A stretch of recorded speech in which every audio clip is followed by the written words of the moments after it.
ಸಮಸ್ತ ಸ್ನೇಹಿತರಿಗೂ ನಮಸ್ಕಾರ. ಒಬ್ಬ ಮನುಷ್ಯ ಹುಟ್ಟಿರೋದ್ರಿಂದ ಹಿಡಿದು ಸಾಯುವವರೆಗೂ ತನ್ನ ಜೀವನದಲ್ಲಿ ಕೆಲವು ಲೆಸನ್ಸ್ ಅನ್ನೋದನ್ನು ಕಲಿತಾನೆ. ಸೊ ನಾನಿವತ್ತು ಆ ಲೆಸನ್ಸ್ಗಳ ಮೇಲೆ ಕೆಲವು ಇನ್ಸೈಟ್ಸನ್ನು ನೀಡುವಂತಹ ಪ್ರಯತ್ನವನ್ನು ಪಡ್ತೀನಿ.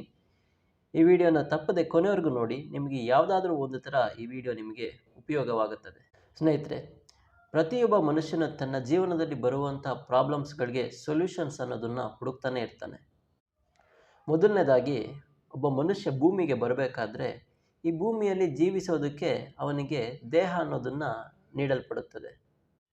ಅವನಿಗೆ ಆ ದೇಹ ಇಷ್ಟ ಆಗಲಿ ಅಥವಾ ಇಷ್ಟ ಆಗದೇ ಇರಲಿ, ಆ ದೇಹ ಅವನದೇನೆ.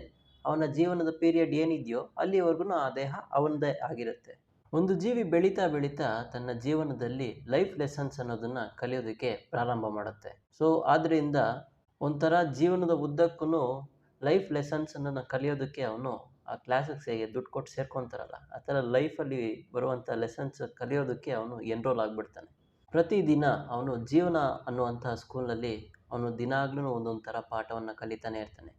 ಅವನಿಗೆ ಇಷ್ಟ ಆಗಲಿ ಇಷ್ಟ ಆಗದೇ ಇರಲಿ, ಆ ಪಾಠ ಅವನಿಗೆ ಹಿಡಿಸದೇ ಇರಲಿ, ಅವನಿಗೆ ಯಾವಾಗ್ಲೂ ಆ ಕಲಿಯುವಂಥ ಆಪರ್ಚುನಿಟಿ ಅನ್ನೋದು ಅದು ತನ್ನ ಮುಂದೆ ಸವಾಲುಗಳನ್ನ ಇಡ್ತಾನೆ ಇರುತ್ತೆ. ಒಂದು ಜೀವಿ ಈ ಭೂಮಿಗೆ ಬರ್ತಾನಲ್ಲ, ಬಂದು ಕಲಿಬೇಕಾಗಿರುವಂಥ ಸಂದರ್ಭದಲ್ಲಿ ಅವನು ಅನೇಕ ರೀತಿಯಾದಂತಹ ತಪ್ಪುಗಳನ್ನ ಮಾಡ್ತಾನೆ. ಬಟ್ ಇದು ಎಲ್ಲ ಟೈಮಲ್ಲೂ ಇದನ್ನು ತಪ್ಪು ಅಂತ ಪರಿಗಣಿಸದೆ ಅವನ ಉನ್ನತಿಗಾಗಿ ಬೇಕಾಗಿರುವಂತಹ ಲೆಸನ್ಸ್ ಅಂತ ಇದನ್ನು ಪರಿಗಣಿಸಬೇಕಾಗಿರುತ್ತೆ. ಒಂದು ಜೀವಿಯ ಮೆಂಟಲ್ ಗ್ರೋತ್ ಹೇಗಾಗುತ್ತೆ ಅಂದರೆ, ಮೊದಲನೇದಾಗಿ ಅವನು ಕೆಲವು ಟ್ರಯಲ್ಸ್ ಮಾಡ್ತಾನೆ, ಕೆಲವು ಎಕ್ಸ್ಪೆರಿಮೆಂಟ್ ಮಾಡ್ತಾನೆ. ಅದರಿಂದ ಅವನು ಎಕ್ಸ್ಪೆಕ್ಟೆಡ್ ರಿಸಲ್ಟ್ಸ್ ಬರ್ತಾ ಇರಲ್ಲ.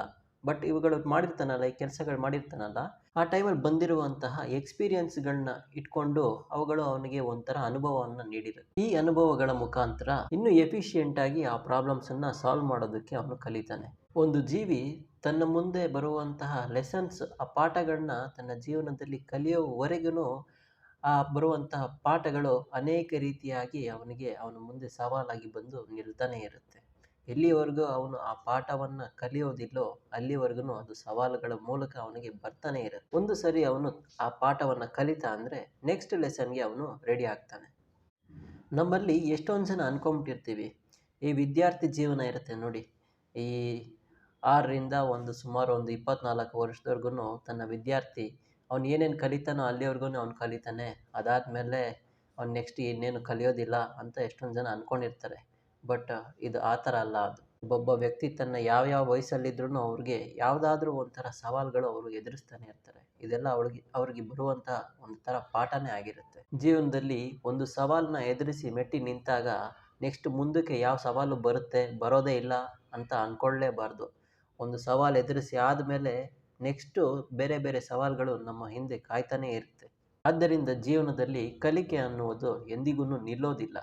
ಅದೊಂದು ಲಾಂಗ್ ಪ್ರೋಸೆಸ್ ಆಗಿರುತ್ತೆ. ಒಂದು ಜೀವಿ ಈ ಭೂಮಿಗೆ ಬಂದು ಪಾಠವನ್ನು ಕಲಿಯುತ್ತಿರುವ ಸಂದರ್ಭದಲ್ಲಿ ತನ್ನಂತೆಯೇ ಅನೇಕ ಜೀವಿಗಳನ್ನು ನೋಡುತ್ತೆ. ಅದರಲ್ಲಿ ಕೆಲವರನ್ನು ಅದು ಇಷ್ಟಪಡುತ್ತೆ, ಕೆಲವರನ್ನು ಅದು ಇಷ್ಟಪಡೋದಿಲ್ಲ. ಇದಕ್ಕೆ ಕಾರಣ ಬೇರೆ ಜೀವಿಗಳಲ್ಲಿ ಇದು ನೋಡಿರುವಂತಹ ಗುಣಗಳು. ಇದಕ್ಕೆ ಕೆಲವು ಗುಣಗಳು ಇಷ್ಟ ಆಗಿರುತ್ತೆ, ಕೆಲವು ಗುಣಗಳು ಇಷ್ಟ ಆಗಿರುವುದಿಲ್ಲ.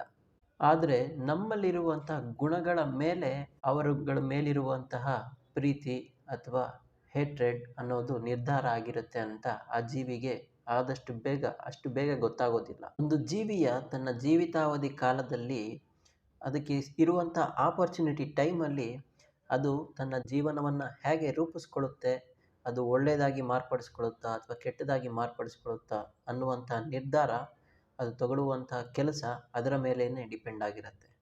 ಈ ಪ್ರಪಂಚದಲ್ಲಿ ಎಲ್ಲದಕ್ಕೂ ರಿಸೋರ್ಸಸ್ ಅನ್ನೋದು ಇದೆ. ಒಳ್ಳೇದು ಮಾಡಬೇಕು ಅಂದ್ರೂ ಅದಕ್ಕೂ ರಿಸೋರ್ಸಸ್ ಇದೆ, ಕೆಟ್ಟದನ್ನು ಮಾಡಬೇಕು ಅಂದ್ರೂ ಅದಕ್ಕೂ ರಿಸೋರ್ಸಸ್ ಇದೆ.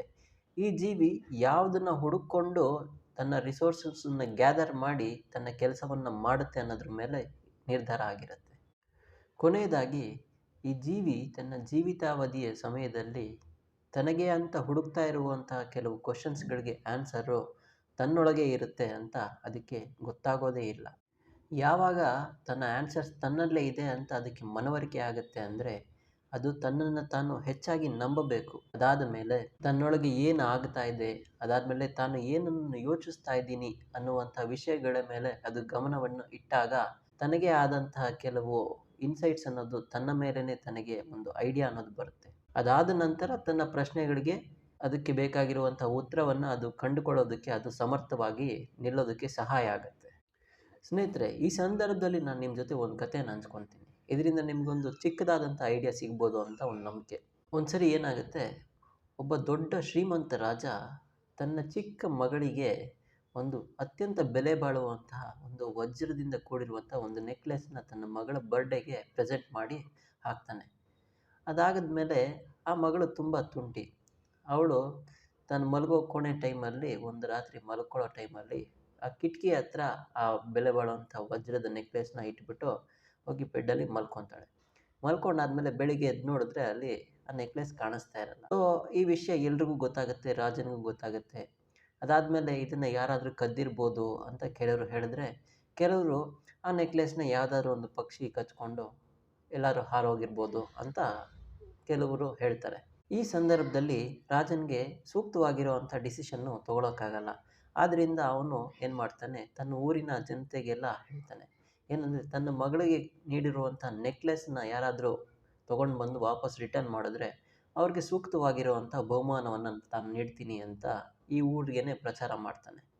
ಈ ವಿಷಯ ಊರಲ್ಲಿರೋರಿಗೆಲ್ಲ ಗೊತ್ತಾಗುತ್ತೆ. ಒಂದಿನ ಏನಾಗುತ್ತೆ, ಒಬ್ಬ ಬಡವ ಅವನು ತನ್ನ ಹೊಲದಲ್ಲಿ ಕೆಲಸ ಮಾಡಿಬಿಟ್ಟು ನಡ್ಕೊಂಡು ಹೋಗ್ತಾ ಇರ್ತಾನೆ. ನಡ್ಕೊಂಡು ಹೋಗ್ತಾ ಇರೋ ಸಂದರ್ಭದಲ್ಲಿ ಸಡನ್ನಾಗಿ ತನ್ನ ರೈಟ್ ಸೈಡಲ್ಲಿ ಏನೋ ಹೊಳಿತಾ ಇರೋ ಥರ ಕಾಣಿಸುತ್ತೆ. ಅವನು ಅಲ್ಲಿ ಹೋಗಿ ನೋಡ್ತಾನೆ. ನೋಡಿದ್ರೆ ಅಲ್ಲಿ ಒಂದು ಡೈಮಂಡ್ ನೆಕ್ಲೆಸ್ ಇದೆ. ನೆಕ್ಲೆಸ್ ಇದ್ದರೆ ಅದನ್ನು ಹೇಗಾದರೂ ಮಾಡಿ ಎತ್ಕೊಂಡು ಮೋಸ್ಟ್ಲಿ ಇದು ರಾಜನ ಮಗಳ ನೆಕ್ಲೆಸ್ಸೇ ಆಗಿರ್ಬೋದು ಅಂತ ಗೆಸ್ ಮಾಡಿ ಪಕ್ಕದಲ್ಲೇ ಯಾವುದೋ ಒಂದು ಕಡ್ಡಿನ ಹುಡುಕಿ ಆ ನೆಕ್ಲೆಸ್ನ ಎತ್ಕೊಳ್ಳೋದಕ್ಕೆ ಆ ಮೋರಿ ಒಳಗಡೆ ಹೀಗೆ ಕಡ್ಡಿ ಹಾಕ್ತಾನೆ. ಹಾಕಿದ್ರೆ ಅದು ಸಿಗೋದಿಲ್ಲ. ಸರಿ, ಈ ಕಡ್ಡಿಗೆ ಯಾಕೋ ಇದು ಅಂತ ಇಲ್ಲ ಅಂದ್ಬಿಟ್ಟು ಕೈ ಹಾಕಿ ನೋಡೋಣ ಅಂದ್ಬಿಟ್ಟು ಕೈ ಹಾಕ್ತಾನೆ. ಕೈ ಹಾಕಿ ನೋಡಿದ್ರೂ ಕೈ ಏನೋ ಟಚ್ ಆಗ್ತಾ ಇರುತ್ತೆ, ಬಟ್ ಅಲ್ಲಿ ಏನು ಸಿಗೋ ಥರ ಅವ್ನಿಗೇನು ಭಾಸ ಆಗಲ್ಲ. ಆದ್ದರಿಂದ ನೆಕ್ಸ್ಟು ಸಂಪೂರ್ಣವಾಗಿ ಹಿಡಿದ್ಬಿಟ್ಟು ಎತ್ಕೊಂಡ್ಬಿಡೋಣ, ಮನೆಗೆ ಹೋಗಿ ಹೆಂಗಿರು ಸ್ನಾನ ಮಾಡಿದ್ರೆ ಆಯಿತು, ಒಂದು ಸರಿ ಎತ್ಕೊಂಡ್ಬಿಟ್ರೆ ನೆಕ್ಲೆಸ್ ಎತ್ಕೊಂಡೋಗಿ ರಾಜನಿಗೆ ಕೊಟ್ಟರೆ ನನಗಿರುವಂತಹ ಕಷ್ಟಗಳಿಗೆಲ್ಲ ಅವ್ನು ಕೊಡುವಂಥ ಹಣದಿಂದ ಸಂಭಾಳಿಸ್ಬಿಡ್ಬೋದು ಅಂದ್ಬಿಟ್ಟು ಒಂದು ದೊಡ್ಡ ಮನಸ್ಸು ಮಾಡಿ ಅವನು ಮೋರಿ ಒಳಗಡೆ ಇಳಿದು ಬಿಡ್ತಾನೆ.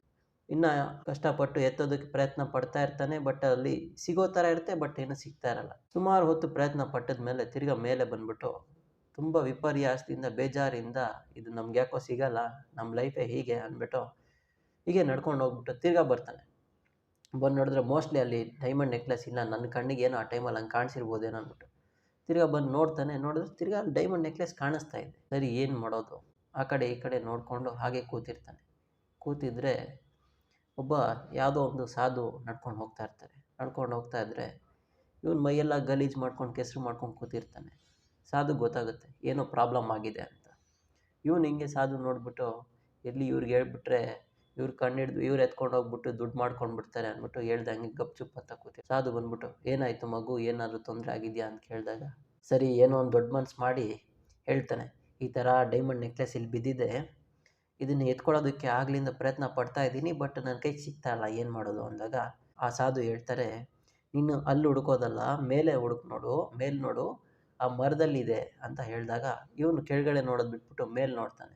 ಮೇಲೆ ನೋಡಿದ್ರೆ ಅದು ಯಾವುದೋ ಒಂದು ಮರದ ಕೊಂಬೆಗೆ ಆ ಡೈಮಂಡ್ ನೆಕ್ಲೆಸ್ ಸಿಕ್ಕಾಕೊಂಡು ನೇತಾಡ್ತಾ ಇರುತ್ತೆ. ಸೊ ಆದ್ದರಿಂದ ಅದೇ ರೀತಿಯಾಗಿ ನಮ್ಮ ಜೀವನದಲ್ಲಿ ಅನೇಕ ರೀತಿಯಾದಂಥ ಪ್ರಾಬ್ಲಮ್ಸ್ಗಳಿಗೆ ನಾವು ಆಚೆ ಸೊಲ್ಯೂಷನ್ಸ್ನ ಹುಡುಕ್ತಾ ಇರ್ತೀವಿ.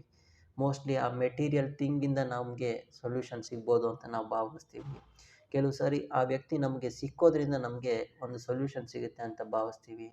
ಅಥವಾ ಕೆಲವರು ಇವ್ರ ಹತ್ರ ಸಿಗ್ಬೋದು ಅಂತ ನಾವು ಒಂದು ಎಕ್ಸ್ಪೆಕ್ಟೇಷನ್ ಇಟ್ಕೊಂಡು ಅವರನ್ನು ಹೋಗಿ ಮಾತಾಡಿಸ್ತೀವಿ, ಏನೋ ಆಗುತ್ತೆ. ಬಟ್ ಅದು ಎಕ್ಸ್ಪೆಕ್ಟೇಷನ್ ಆಲ್ಮೋಸ್ಟ್ ರೀಚ್ ಆಗೋದಿಲ್ಲ. ಆಲ್ಮೋಸ್ಟ್ ನಮಗೆ ಬರುವಂತಹ ಪ್ರಾಬ್ಲಮ್ಸ್ಗಳಿಗೆ ಸೊಲ್ಯೂಷನ್ಸ್ ಅನ್ನೋದು ನಮ್ಮೊಳಗಡೆನೇ ಇರುತ್ತೆ.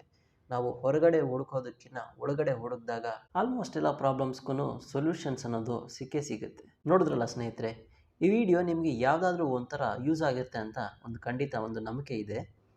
ಈ ವಿಡಿಯೋ ನಿಮ್ಗೆ ಇಷ್ಟ ಆಗಿದರೆ ಖಂಡಿತವಾಗ್ಲೂ ಲೈಕ್ ಮಾಡ್ಕೊಳ್ಳಿ, ಸಬ್ಸ್ಕ್ರೈಬ್ ಮಾಡ್ಕೊಳ್ಳಿ. ನಿಮ್ಮದು ಏನೇ ಅನಿಸಿಕೆ ಇದ್ರೂ ಕಮೆಂಟ್ ಬಾಕ್ಸಲ್ಲಿ ಕಮೆಂಟ್ ಮಾಡಿ. ಬೇರೆಯವ್ರಿಗೂ ಈ ವಿಡಿಯೋನ ಶೇರ್ ಮಾಡಿ. ಐ ಹೋಪ್ ಈ ವಿಡಿಯೋ ನಿಮಗೆ ಇಷ್ಟ ಆಗಿದೆ ಅಂತ ಒಂದು ನಂಬಿಕೆಯಿಂದ ಈ ವಿಡಿಯೋನ ಇಲ್ಲಿಗೆ ಮುಗಿಸ್ತಾ ಇದ್ದೀನಿ. ಮತ್ತೆ ಬರ್ತೀನಿ ಒಂದು ಒಳ್ಳೆ ಕಂಟೆಂಟ್ ಒಂದಿಗೆ. ಅಲ್ಲಿವರೆಗೂ ಕಾಯ್ತಾ ಇರಿ. ನಮಸ್ಕಾರ.